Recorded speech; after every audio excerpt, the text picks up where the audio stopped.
तर एकता या शब्दाचा अर्थ कोण सांगेल?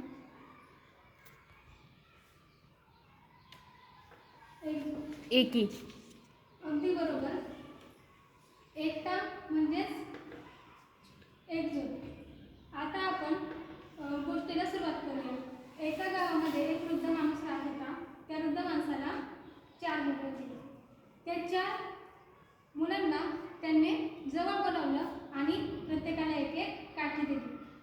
आता ती काठी वृद्ध माणसाने मोडायला सांगितली. प्रत्येक मुलाने सहजपणे ती काठी मोडली. आता वृद्ध माणसाने 4 काठ्यांची एक मोळी बांधली आणि मुलांकडे दिली व मोडायला सांगितली. सगळ्या मुलांनी प्रयत्न केला पण कोणालाच यश आले नाही. आता या गोष्टीतून आपल्याला काय तात्पर्य मिळते? अगदी बरोबर की जेव्हा आपण एकजुटीने काम करतो तेव्हा अवघड काम सोपे होते.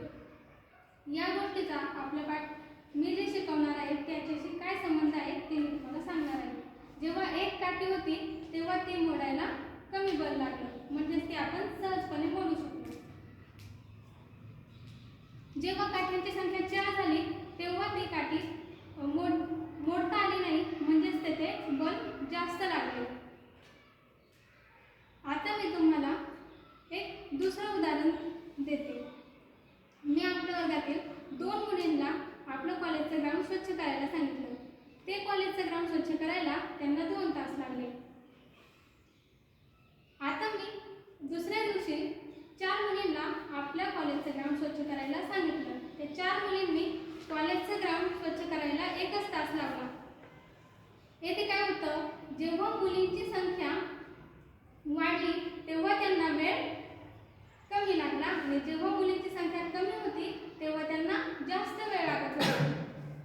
मी आता तुम्हाला एक तक्ता दाखवते.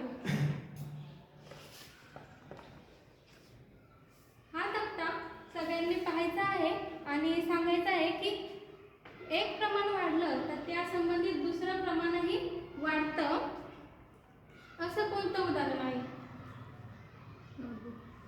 नोटबुक्स. बरोबर.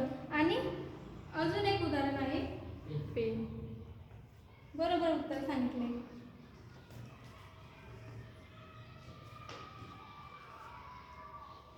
आता एक प्रमाण वाढलं तर दुसरं प्रमाण कमी होतं.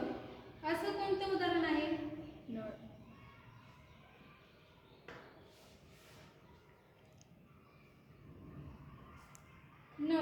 बरोबर उत्तर सांगितलेलं आहे. तर विद्यार्थी मित्रांनो, एक प्रमाण वाढलं आणि त्या संबंधित दुसरं प्रमाणही वाढलं. हे नोटबुकचं उदाहरण होतं आणि एक प्रमाण वाढलं तर दुसरं प्रमाण कमी झालं हे टाकीचं उदाहरण होतं.